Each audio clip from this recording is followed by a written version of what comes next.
Quand j'étais cartomancienne, je pratiquais le spiritisme. En particulier, j'ai vu des choses dans ma maison qui se produisaient, qui étaient vraiment étranges. Un jour, mon neveu est venu me voir, on s'est mis autour de la table et j'ai commencé à lui parler de Dieu. Mais il y avait un pot de fleurs qui se trouvait au milieu de la table dans une soucoupe. Elle a fait volte-face et au même moment, la sonnette a retenti à la porte. Un autre jour, c'était dans les escaliers de la montée pour aller à ma chambre. J'avais les escaliers qui, comme si quelqu'un montait, et je commençais à prendre peur. La nuit, j'étais réveillée par des attouchements, on me secouait d'un air de dire « il faut te lever ». Mais non, je regardais, il n'y avait personne. C'était Satan. Un autre jour, c'était les casseroles. Je me levais, je voyais mes grosses casseroles en cuivre qui bougeaient. J'ai fait venir mon mari, je lui ai dit « regarde, la casserole, comment elle balance ». Lui, n'étant pas convaincu des choses qui se passaient dans la maison, me dit « oh, c'est rien, c'est toi qui les as fait bouger en voulant les remettre en place ». Ou est-ce le bruit de la maison qui les a fait basculer? Non, il les a tenues pour qu'elles restent calmes. Et 2 minutes après, elles se sont remises à bouger. Cela pour vous dire que ce qui se passe dans la maison, quand vous pratiquez ces choses, est vraiment dangereux. Et il n'y a que Jésus qui a pu me sauver.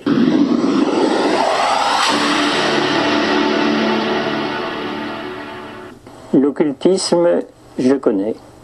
Je connais pour l'avoir pratiqué dès ma jeunesse. J'étais bien jeune encore lorsque, un jour, dans la petite commune où je suis né, est venue une voyante qui prédisait l'avenir et qui disait aussi le passé.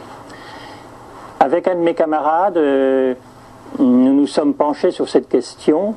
J'aime toujours rechercher et j'ai essayé de découvrir comment cela était-il possible.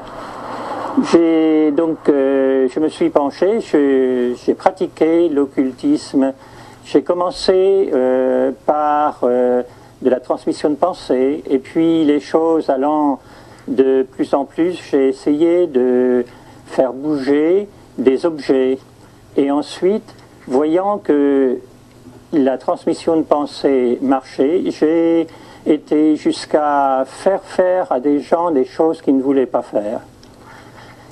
Et puis je me suis trouvé très malheureux parce que je voulais en être délivré, mais j'étais enchaîné, j'étais tenu, j'étais envoûté. Et plus je voulais en sortir, et plus je m'enfonçais. Jusqu'à un moment où j'ai remis tout entre les mains de Dieu. Et là, oh, j'ai lutté jusqu'à 4 heures du matin, un soir, et j'ai tout remis entre les mains de Dieu. J'ai demandé pardon de tout ce que j'avais fait. J'ai été très, très malheureux. Et vers 4 heures du matin, une grande paix est venue dans mon cœur parce que j'ai su que Jésus m'avait pardonné et qu'il m'avait délivré entièrement de toutes ces choses. Je suis libre et je ne suis plus dérangée par ces mauvais esprits. C'est très mauvais de se remettre dans les mains de l'occultisme. Ces personnes n'ont plus besoin de pratiques occultes depuis qu'elles ont cru en Dieu. Tout à coup, il y eut près de moi comme une présence. Quelqu'un qui me disait quelque chose. C'était comme si nous parlions. Je n'ouvrais pas la bouche, mais il m'entendait. Et je l'entendais aussi.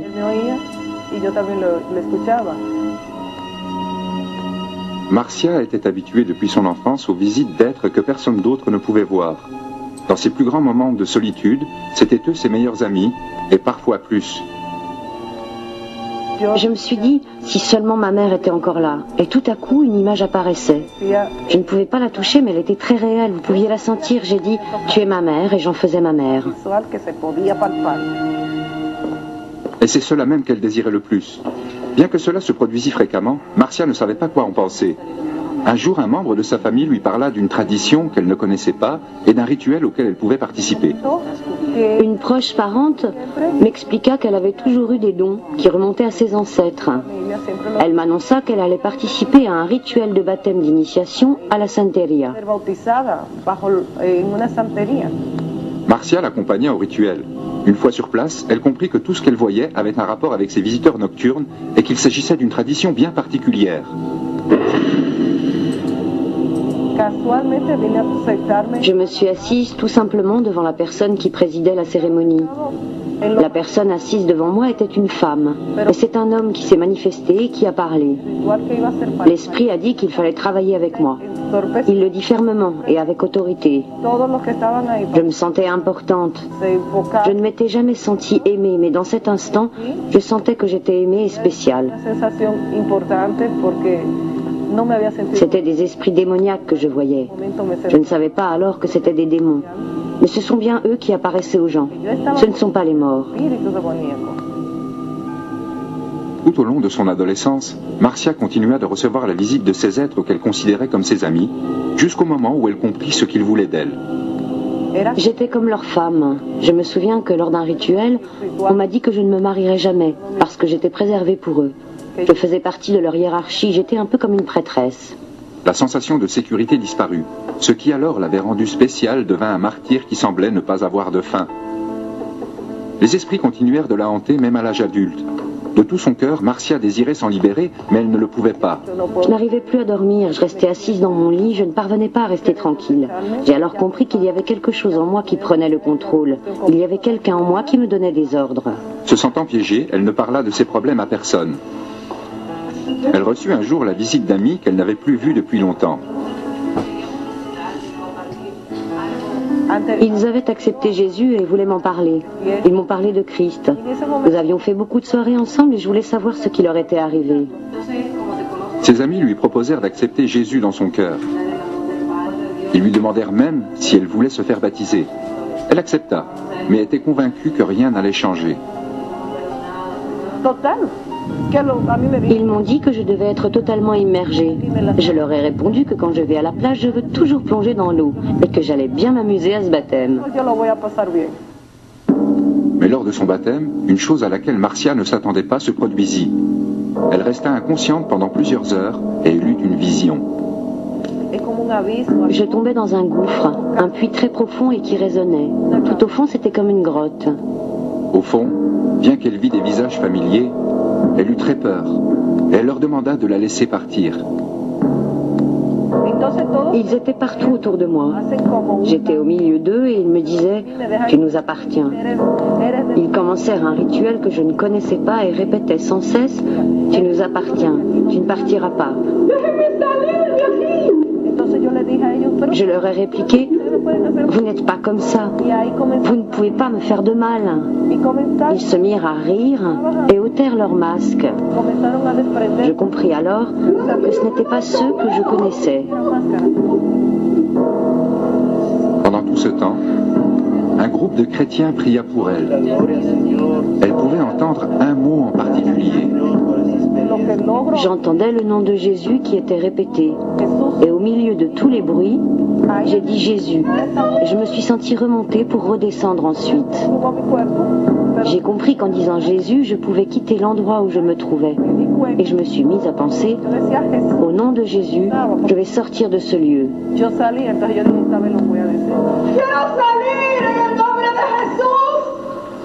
Lorsque Marcia revint à elle, elle comprit qu'il y avait une chose de plus puissant que tout ce qu'elle avait connu jusqu'à présent. Le nom de Jésus. Le nom de Jésus est plus puissant que n'importe quel esprit méchant. Je n'ai dit le nom de Jésus qu'une seule fois, mais ils ne purent pas me retenir. Jésus était plus puissant que tous ces esprits réunis. Marcia accepta Jésus comme son sauveur. À partir de ce jour-là, les esprits ne lui apparurent plus jamais. Marcia comprit aussi que son désir d'être aimée se réalisait peu à peu, et elle en avait rêvé depuis sa plus tendre enfance. J'échoue, je tombe, mais j'ai Dieu, et il ne me juge pas. J'ai un Dieu qui me dit qu'avec lui je peux y arriver. Les choses passées sont passées. Toute cette histoire est passée. Malgré ce que les esprits lui avaient prédit, Marcia se maria et elle enseigne maintenant à ses deux enfants la leçon qu'elle a apprise. Pour moi, le nom de Jésus est le plus puissant. Je vais vous lire un passage dans la Bible qui concerne ma rencontre avec Dieu. Car je n'ai point honte de l'évangile, c'est la puissance de Dieu pour le salut de quiconque croit, du juif premièrement puis du grec.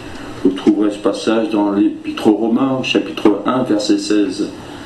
Et donc, oui, c'est vrai, ce passage vraiment a marqué ma vie, parce que issu d'une famille ouvrière, Dieu n'existait pas. Jésus n'était même pas nommé.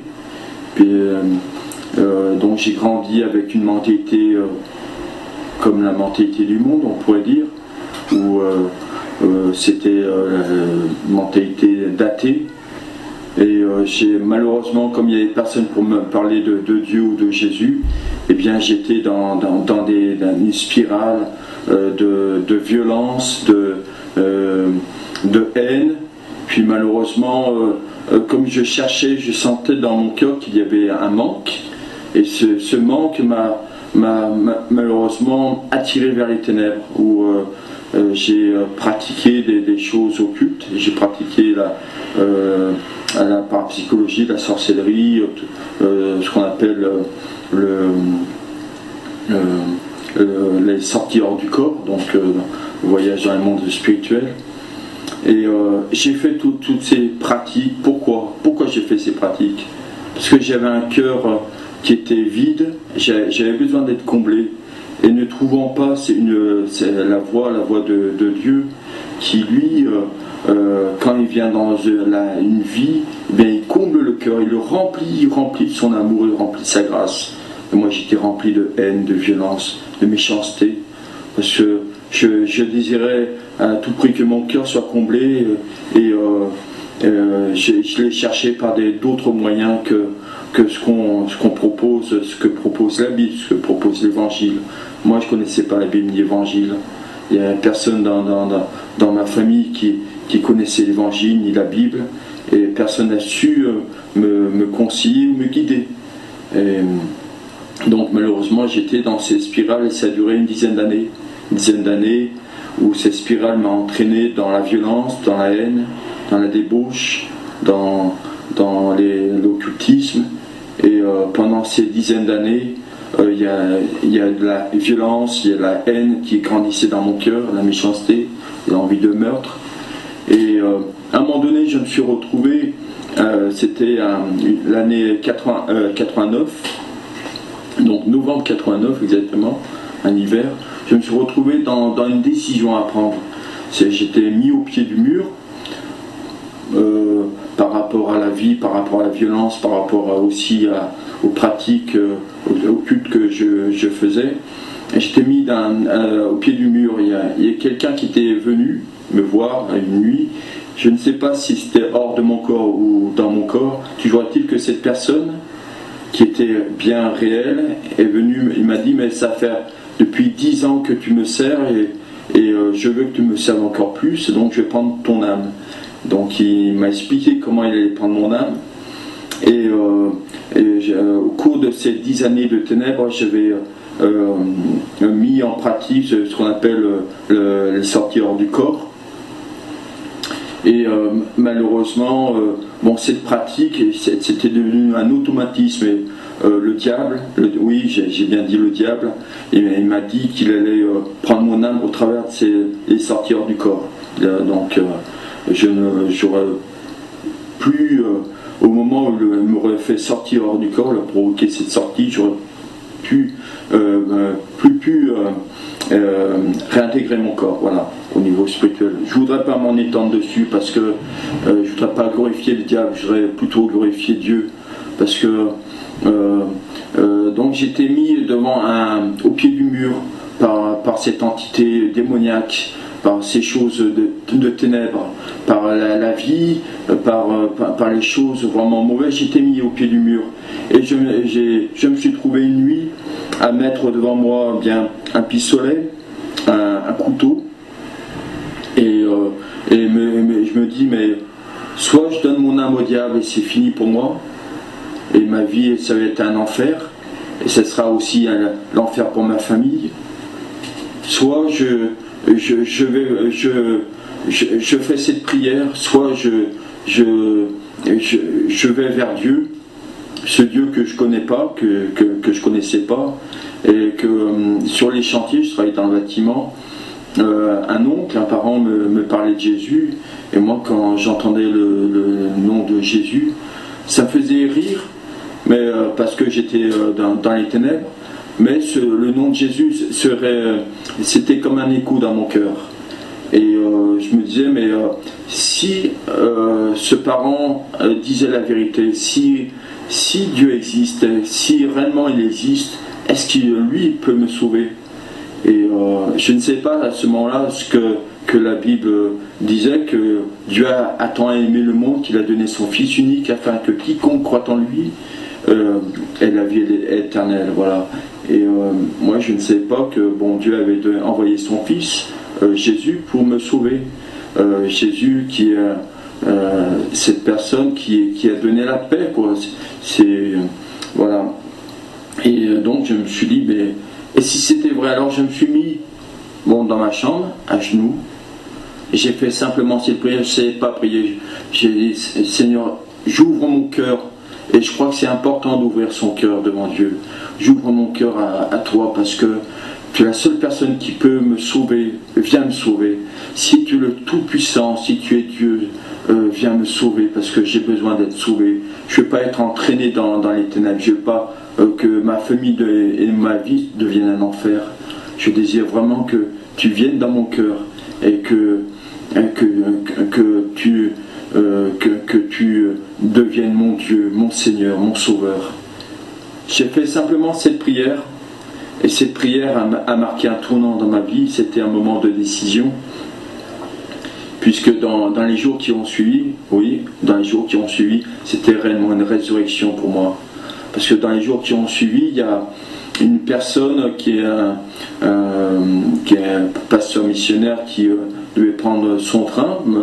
Il a fini une mission d'évangélisation. Et il a été interpellé par l'Esprit. Et cette personne est venue me voir un soir. Il m'a dit, mais Dieu a entendu ton cri, Dieu a entendu tes paroles, il veut te sauver. Si tu t'appropries sa parole, si tu ouvres ton cœur complètement, sincèrement, Dieu te sauvera. Et j'ai pris cette parole comme une parole qui venait de Dieu. J'ai dit, mais j'étais tout seul dans cette chambre. Si cette personne, cet homme, m'a dit que Dieu a entendu mon cri, il m'a répété toutes les paroles que j'ai dit ce soir-là, c'est que Dieu existe. Pour moi, c'était déterminant. Et je l'ai compris les jours qui ont suivi. Parce que cette parole, c'était des paroles de foi que je recevais. Cette foi commençait à naître en moi. Et sur le conseil de ce pasteur, j'ai lu la Bible. Et au travers de la lecture de la Bible, la foi est venue dans mon cœur. Elle a grandi à un point que quelques jours plus tard, j'ai bien dit quelques jours plus tard, quand on m'a proposé de venir écouter l'Évangile, parce que c'est important de venir écouter l'Évangile. La lecture de la Bible est importante, c'est vrai, la prière est importante, mais quand on a besoin de Dieu, quand on a besoin d'être sauvé, l'écoute de l'Évangile est importante. Pourquoi? Parce que c'est au travers de la prédication de l'Évangile qu'il se passe des miracles, des guérisons, des délivrances, que seul un ministre de l'Évangile, c'est-à-dire un pasteur, un évangéliste, peut prêcher la parole. Et au travers de l'action de cette prédication, le Saint-Esprit agit, la parole de Dieu agit. Et c'est dans une assemblée, une petite assemblée, où j'ai reçu la délivrance, où j'ai reçu le pardon de mes péchés, où j'ai reçu la guérison, où j'ai reçu toutes les choses dont j'avais besoin, dont mon cœur réclamait. Et Dieu m'a délivré, Dieu m'a sauvé, Dieu m'a guéri, et Dieu m'a donné le pardon de mes péchés au travers de Jésus. Et je veux remercier vraiment le Seigneur encore pour tous ses bienfaits, tout son amour, toute sa grâce qu'il a manifestée pour moi au travers de Jésus. Oui, je reconnais aujourd'hui Jésus comme mon Sauveur, mon Seigneur et mon Maître. Je marche derrière lui et je prends vraiment son chemin, parce que c'est un chemin de vie, c'est un chemin d'amour et de grâce. Voilà. Ce livre vient de Dieu. Il contient sa parole. Tous les versets ont été inspirés par Dieu lui-même. Venez à moi, vous qui êtes fatigués et chargés, je vous donnerai du repos. Prenez mon joug sur vous et recevez mes instructions, car je suis doux et humble de cœur, et vous trouverez du repos pour vos âmes, car mon joug est aisé et mon fardeau léger. As-tu déjà entendu parler du chemin, de la vérité et de la vie? Non, jamais entendu. Je suis le chemin, je suis la vérité, je suis la vie. Personne ne peut arriver au Père s'il ne passe par moi. Je suis venu à toi pour te donner la vie éternelle. Si tu me reconnais en tant que ton Sauveur et ton Dieu, tu deviendras un enfant de Dieu. Parce que Dieu a des enfants? Les enfants de Dieu sont nés de son esprit. Les enfants de Dieu ne sont pas nés de la chair. Est-ce que tu crois en Dieu? Oui, je crois en Dieu. Si tu veux le salut, crois aussi en moi. Ce monde t'apportera de nombreuses épreuves. Mais réjouis-toi. J'ai triomphé de ce monde. Aimerais-tu me recevoir? Oui, je veux te recevoir.